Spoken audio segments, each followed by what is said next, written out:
हमें महीने में 25,000 30,000 रुपए जितना भी माल बेचता था हमें दे देता था। तो बताओ क्या माल बेच रहे हैं ये बताया। रिलायंस पैसा कैसे देता था? पैसा कैश। ये बताओ और कौन था उसके साथ, देवेश के साथ और कौन था जो आपकी जानकारी में? देवेश के साथ अमित जायसवाल थे। अरे तुमको 30,000 रुपया क्यों देता था? तुम क्या करते थे वहाँ? क्या रोल था? 30,000 में तुम्हारा क्या रोल था? क्यों देते थे? बस हमारे नाम पे फर्म बनाया तो इसलिए हमें दे देता था। तो तुमको कैसे शक हुआ कि ये गलत काम हो रहा है? तुमको 6 महीने पहले जब हमें एनसीबी का नोटिस आया तब हमें शक हुआ कि ये गलत काम हो रहा है, तब हम अपना जाके जीएसटी बंद करवा दिए थे। कितने दिनों से काम चल रहा था ये करीबन 1.25 साल से। 6 महीने पहले पता चला, 9 महीने कहाँ थे भैया तुम? 9 महीने तक कभी ना हमारे पास माल आया ना वो हुआ तो हम क्या जानेंगे। क्या देके तुमको पैसा क्या देके दिया? पैसा आता था ना। पैसा किसके लिए देता था? पैसा किस हिसाब से देता था? जब बिल काटता था वो बिल बताता था कि इतना बोतल कटा है, उस हिसाब से मैं पैसा दे देता तो था। तुम नहीं पूछते थे किस चीज का बिल है?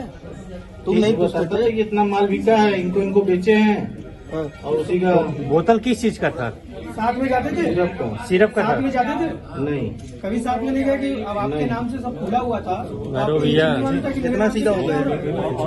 कुछ कब सिरप था या क्या सिरप था? कब सिरप था? भैया दीजिए उसको।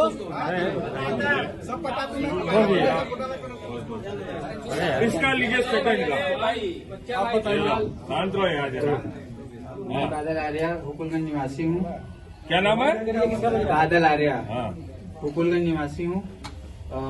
ये मेरे मित्र हैं, इन्हीं के द्वारा मेरा फर्म खुला था और दिवेश जायसवाल जी ने मेरा फर्म खुलवाया था।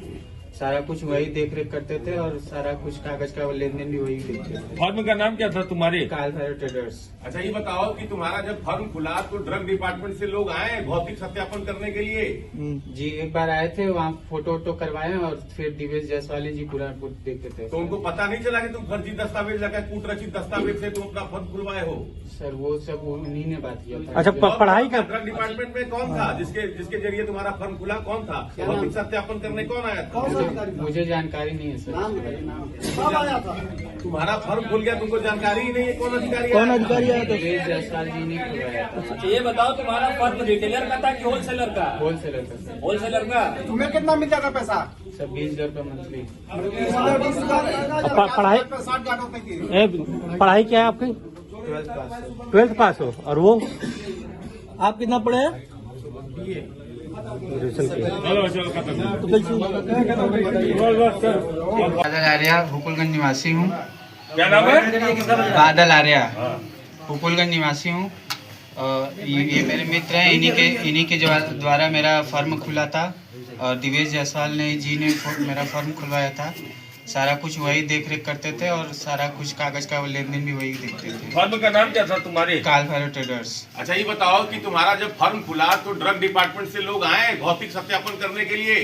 जी एक बार आए थे, वहाँ फोटो वोटो करवाए और फिर दिवेश जायसवाल जी पूरा देखे थे। तो उनको पता नहीं चला कि तुम फर्जी दस्तावेज लगा कूटरचित दस्तावेज से तुम अपना फर्म खुलवाए हो? सर वो सब उन्हीं ने बात किया था। अच्छा मुझे कौन था ड्रग डिपार्टमेंट में? कौन था जिसके जरिए तुम्हारा फर्म खुला? कौन था? भौतिक सत्यापन करने कौन आया था? मुझे जानकारी नहीं है सर। नाम बताइए, नाम क्या? तुम्हारा फर्म खुल गया, तुमको जानकारी ही नहीं है कौन अधिकारी आया था?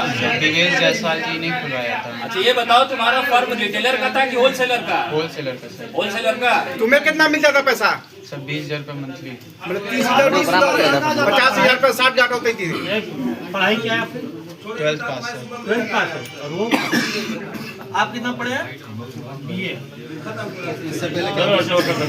चलो देंगे पैसा आपको? हमें महीने में 25,000 30,000 रुपए जितना भी माल बेचता था हमें दे देता था। क्या माल बेच रहे हैं ये बताया। नहीं। पैसा कैसे देता था? कैश। ये बताओ और कौन था उसके साथ, देवेश के साथ और कौन था जो आपकी जानकारी में? देवेश के साथ अमित जायसवाल थे। अरे जिनकी हमें जानकारी अरे है। तुमको 30,000 रुपया क्यों देता था? तुम क्या करते थे वहाँ? क्या रोल था? 30,000 में तुम्हारा क्या रोल था? क्यों देते? बस हमारे नाम पे फर्म बनाया तो इसलिए हमें दे देता था। तो तुमको कैसे शक हुआ कि ये गलत काम हो रहा है? तुमको 6 महीने पहले जब हमें एनसीबी का नोटिस आया तब हमें शक हुआ कि ये गलत काम हो रहा है, तब हम अपना जाके जीएसटी बंद करवा दिए थे।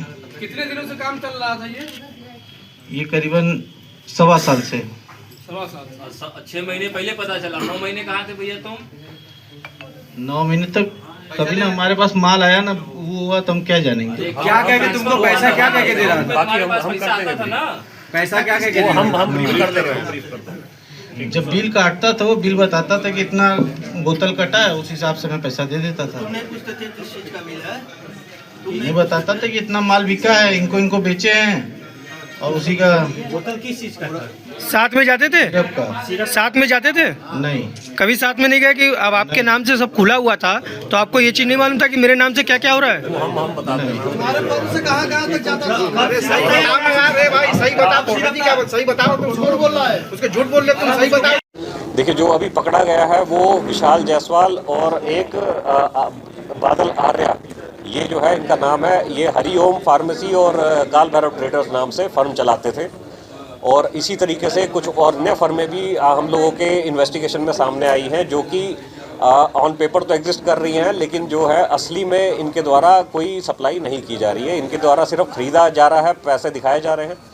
और जिस ट्रांसपोर्ट फर्म के नाम से ई-वे बिल इसमें कटे हुए हैं, उन फर्मों से भी पूछताछ की गई तो उनके द्वारा बताया गया कि इनके द्वारा कभी भी कोई मेडिसिन सप्लाई नहीं की जाती थी, बल्कि जो गाड़ियों के नंबर ई-वे बिल्स में दिखाए गए हैं, कोई स्कूल वैन है, कोई टोटो रिक्शा है, कोई ई रिक्शा है, सभी तरीके से फर्जी जो है ई-वे बिल जनरेट किए गए हैं। तो इसमें जो है गंभीर धाराएं जो है SIT के द्वारा बढ़ा दी गई हैं। इनको क्या मिल रहा था पैसे फर्म वाले? देखिए, जो इनके द्वारा बताया गया है, जो शुभम जायसवाल और उसके जो साथी थे दिवेश जायसवाल और अमित जायसवाल, इनके द्वारा प्रति बोतल 1 रुपया इनको देने का वादा किया जाता था और जिस तरीके से 30,000 रुपये 35,000 रुपये इनको हर महीने मिलते थे।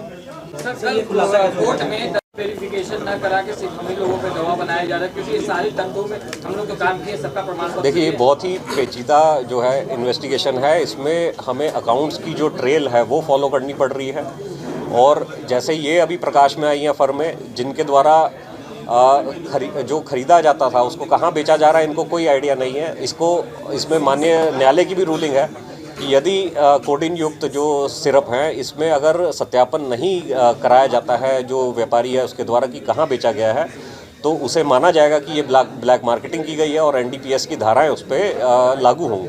नहीं सर, सवाल ये उठता है कि 9 फर्में ऐसे हैं जो बंद हैं, जो कभी खुले ही नहीं, और एक मकान पे 2 फर्में का रजिस्ट्रेशन लिया गया। तो रजिस्ट्रेशन कैसे मिला? ड्रग्स विभाग ने क्या देखकर सोचा और GST कैसे मिला, वेरिफिकेशन कैसे हुआ, है सब सारी चीजें देखिए, जो इसमें पूरी जांच की जा रही है कि क्या क्या इनके द्वारा लाइसेंस दिए गए हैं, किस बेसिस पे इन्होंने क्या कागज़ दिए जिसके बाद ये जारी किया गया है। जैसे जो इसमें से हरिओम फार्मा है, इनके द्वारा जो अपना फर्म का जो दुकान दिखाई गई है वो महिला की मृत्यु 5 साल पहले हो गई थी और उसी के NOC पे इसको पिछले 1.5 साल पहले जारी किया गया है। उस कागज़ को दे करके लाइसेंस जारी किया गया है। तो इस तरीके से फर्जीवाड़ा जो है पूरा कागजों में करके लाइसेंस पाया गया है इनके फर्मों के द्वारा। आरोपी जो था सर बताया कि सिर्फ डॉक्यूमेंट ये सारा वेरिफिकेशन शुभम द्वारा कराया गया। क्या ड्रग्स विभाग के लोग भी मिले हुए हैं जो तुरंत इनको NOC प्रमाण पत्र? देखिए, अभी इन सब पहलुओं पे कोई जांच की जा रही है अभी और जैसा जैसा तथ्य प्रकाश में आएगा अग्रिम विवेचना की जाएगी उसमें। ठीक, थैंक यू।